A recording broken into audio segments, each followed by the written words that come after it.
여러분 오늘 방송 간단하게 브리핑 드리고 그다음에 이제 본방송 시작하도록 하겠습니다. 이제 사회가 참 이렇게 파편화되어 있지 않습니까?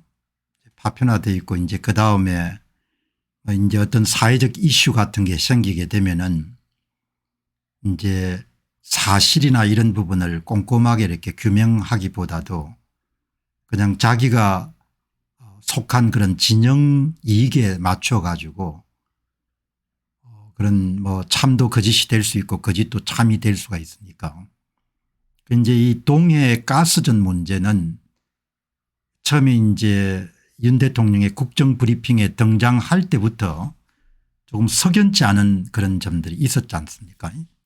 급하게 이제 대통령께서 이제 발표를 하시고 저도 이제 처음에는 이 문제가 조금 문제가 있는 것 같다라는 생각이 들어 가지고 이제 계속해서 이렇게 다뤘는데 이제 여전히 이제 이런 문제들이 계속 이렇게 확산되고 있기 때문에 제가 이 문제를 한번 정리해 드릴 필요가 있을 것 같다 그런 생각이 듭니다.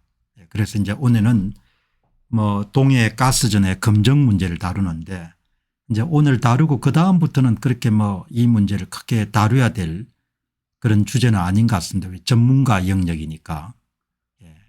이 동해 가스전 검증 문제는 제가 이제 볼 때는 이 액트지오의 고문이 이제 방한하셔 가지고 이제 기자회견을 가졌는데 기자회견장에서도 뭐 그렇게 아주 색안경을 끼고 보시는 분들은 그렇게 마음이 안 들었을 겁니다. 그런데 이제 오늘 한 신문에 상당히 이제 심층 인터뷰를 했네요. 심층 인터뷰를 했는데 인터뷰는 이제 글을 기고하는 것과 달리 그 사람이 갖고 있는 생각 지식 이런 부분들이 대부분 다 드러나기 때문에 제가 그 인터뷰를 보고 그다음에 또 이번에 그런 액트지오사의 고문의 프로필이라든지 그동안 발표한 논문들 이런 부분을 다 종합해서 인물에 대한 검증도 이제 어느 정도 정리정돈이 된 것 같다 그렇게 생각합니다. 물론 이제 프로젝트 비용이라든지 뭐 입찰 과정이나 이런 문제는 저희들이 소상하게 알 수가 없기 때문에 그래서 제가 내린 결론은 일단 시도할 만한 국책 프로젝트다 이렇게 이제 결론을 내리고 저 역시도 이제 이 문제에 대한 조금 의심되는 부분들을 계속 지적했기 때문에 이 부분에 대한 입장을 명쾌하게 정리해서 여러분들에게 말씀드리는 것이 여러분들에게 도움이 되겠다. 이제 이런 일들이 터지게 되면은 이제 뭐 무슨 꾼이다 뭐 그렇게 이제 글들을 올리시는 분이 계시는데 이제 그거는 참 잘못된 일 같아요. 왜 그런가 하니까 뭐 예를 들면 의심이나 의혹을 제기하는 것은 괜찮은데 이제 특정인을 그냥 뭐 이렇게 확인되지 않는 그런 정보를 가지고 거짓말을 하거나 그렇게 해서는 안 되는 거죠. 그래서 이제 오늘 특별하게 이 문제에 대해서 정리된 의견을 여러분들에게 말씀드리는 것이 이 문제가 제자리를 잡는 데 도움이 되지 않겠느냐 그렇게 생각이 들거든요.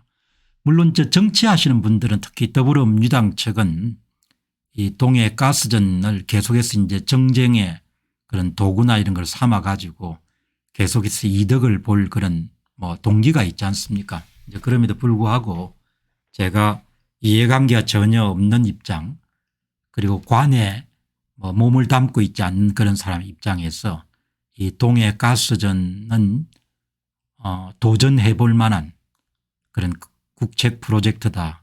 이제 그 근거가 뭐냐 이런 부분에 대해서 오늘 여러분들에게 말씀을 또 드리겠습니다.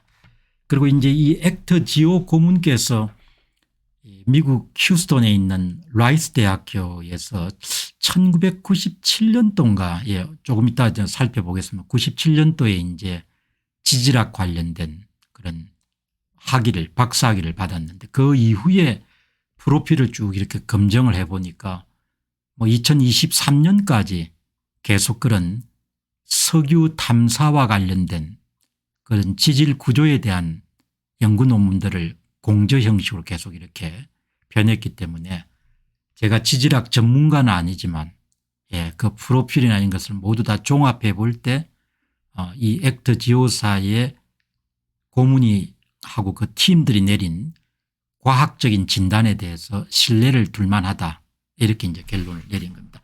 하도 이런 세상이 이제 시끄러우니까 뭐 이런 부분들을 계속 자기에게 유리한 쪽으로 이렇게 이제 만들어가는 사람들이 많지 않습니까? 그래서 저라도 이 부분에 대해서 이야기를 좀 정확하게 드리는 것이 좋겠다 이렇게 봅니다. 그다음에 이제 어제 이제 한 분이 보내준 그 변호사분 상당히 달변이시더구먼요. 그 변호사분이 이 최태원 회장의 이혼 소송과 관련된 것을 이 이혼 소송을 직접 담당해 온 변호사 입장에서 이제 한 30분 정도 그렇게 이제 아주 자유롭게 이야기를 하는 것을 많은 분들이 보셨더구먼요. 한 30만 명 정도가 봤으니까 이제 그 내용을 제가 이제 한번 어떤 분이 보내주셨기 때문에 쭉 이렇게 보면서 야, 저게 이제 제 자신도 그렇게 생각했는데 이혼 사건을 다루온 변호사들 입장에서도 상당히 그 위험한 소송이었구나 그런 것을 한 번 더 확인했기 때문에 변호사 이야기를 제가 듣고 떠오른 생각들을 한번 정리정돈해 가지고 쟁점을 여러분들에게 한번 이렇게 정리해서 말씀드리는 것도 여러분들이 이번 사건을 정확하게 보시는데 도움이 되지 않겠느냐 그렇게 생각이 듭니다. 그런데 여러분 그거를 하다가 자료를 보니까 KBS에서 5월 28일 날 노소영 관장이 최태원 회장에게 이렇게 전한 것으로 보이는 결혼 지참금 문제가 나오더라고요. 그래서 제가 이 결혼 지참금 되게 이제 딸들을 시집 볼 때는 딸 몫의 돈을 좀 챙겨주지 않습니까? 혹시 결혼 생활하면 필요할 때를 대비해 가지고 이 결혼 지참금이라는 이야기가 나왔기 때문에 결혼 지참금이란 표현 자체가 여러분들 좀 흥미롭지 않습니까? 다 이제 보통 집안에서도 딸 몫의 것을 주지만 그래서 이제 검색을 해보니까 KBS 보도가 나온 다음에 당연히 이제 이게 사실이 아니면은 그것을 진화를 해야 되는데 뭐 이게 여기에 대한 그런 노력들이 별로 없었던 것 같고 그다음에 여러 가지 그런 탐문을 해보니까 어떤 데는 결혼 지참금 관련된 사안이 판결문에 또 등장한다는 이야기도 있지만 대부분은 판결문에는 등장하지 않는 것 같다. 그런 내용이 나오기 때문에 KBS가 보도를 했으니까 이번에 왜 그 문제는 이제 사람들의 화제나 쟁점거리가 안 됐는지 궁금한데 그게 이제 더 직접적으로 그 아버지가 여러분들 돈을 준 거하고 비해 가지고 더 직접적인 거지 않습니까? 이제 그 내용을 뭐 이게 결혼 지참금 실제가 있었느냐 없었냐 문제를 떠나 가지고 한번 짚어보는 그런 시간을 갖도록 그렇게 하겠습니다. 자, 여러분 이 보시게 되면은 삼성전자가 이번에 이제 엔비디아의 지금 납품이 고대역폭 메모리 HBM이 계속 이제 늦춰지고 있지 않습니까? 요즘에 이제 최태원 회장이 상당히 곤혹스러운 그런 상황에 처해 있지만 이제 그럼에도 불구하고 사업가로서는 SK 하이닉스를 인수해 가지고 여러분들 키운 것은 상당히 인정받을 만한 그런 부분이죠. 이 이제 지금 여러 번 말씀드린 바와 같이 삼성전자는 메모리 반도체 분야에서 뭐 그야말로 초격차라는 표현을 쓸 정도로 뭐 1등 중에 1등이지 않습니까? 그런데 지금 이제 반도체 환경이 AI 컴퓨터가 여러분들 주도하는 그런 상황이 전개가 되면서 이제 과거처럼 대량으로 생산해서 그냥 내다 파는 그런 시대가 아니고 맞춤형 반도체 시대가 이렇게 지금 펼쳐지고 있지 않습니까? 그러니까 이제 대량으로 만들어서 판매하던 그런 시대하고 고객에게 맞추어줘야 될 그런 맞춤형 반도체 시대는 상당히 상황이 다른 거죠. 그 이제 삼성전자는 뭐 조직이라든지 그다음에 사람들이 모두 다 메모리 반도체를 그냥 팔던 시대에 굉장히 많이 적합한 그런 조직과 사람으로 구성되어 있는 것 같거든요. 그 이제 그 문제를 이 업계에 아주 정통하신 분이 정확하게 그 문제를 짚었네요.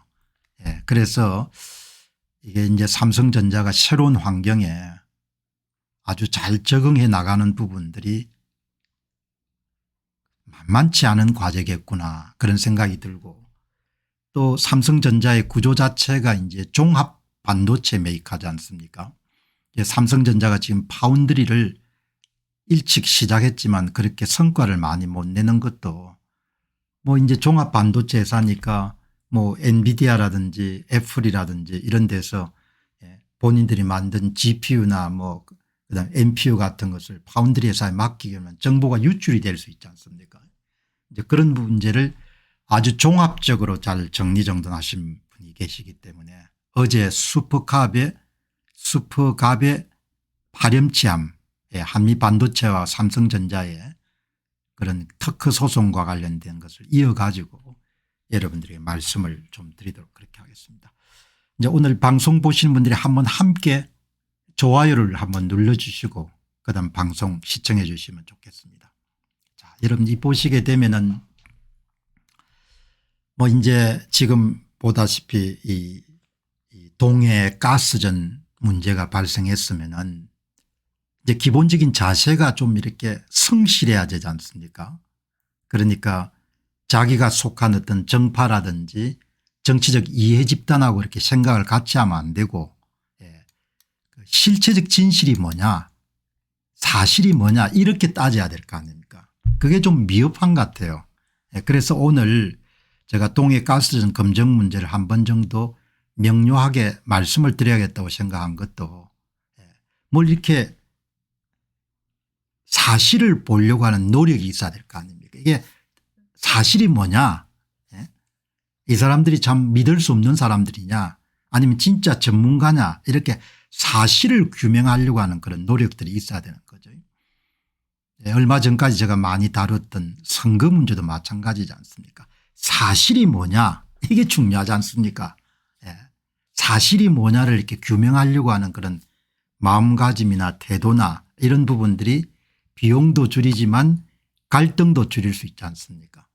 이제 사실을 파악하려고 하게 되면은 사심을 내려놓고 있는 그대로의 정보나 자료나 지식을 보려고 해야 되는 거죠. 지금 이제 더불어민주당 측에서 계속해서 이제 공세가 나오고 대변인 성명서가 나오는 것은 아무리 정치적 공세이긴 하지만 제 눈에는 그냥 어거지밖에 안 보이는 겁니다. 그래서 세상을 참 우리가 살 때 이렇게 좀 사실을 규명하려고 하는 그런 성실함, 진지함, 꼼꼼함 이런 게 있어야 되지 않습니까? 그리고 뭐 다른 이렇게 유튜브 방송들도 보면은 뭐 전부는 안 그렇지만 그냥 사건을 튀겨 가지고 음모론적 시각이나 이런 걸로 다 뒤틀려 가지고 문제를 이렇게 이야기하고 하니까 그게 또 사람들이 많이 영향을 받고 이렇게 하니까, 그래서 이제 오늘은 제가 작심하고 이 문제에 대해서 입장을, 물론 뭐 제가 내리는 판단이라는 것이 항상 옳을 수는 없으니까 어떻게 사회가 이렇게 돼버렸는지 사실을 이렇게 확인하려고 하거나 밝히려고 하는 그런 부분들이 너무나 미흡한 것 같아요. 사실이 뭔가 이렇게 여러분들 질문을 던져야 되는 거죠.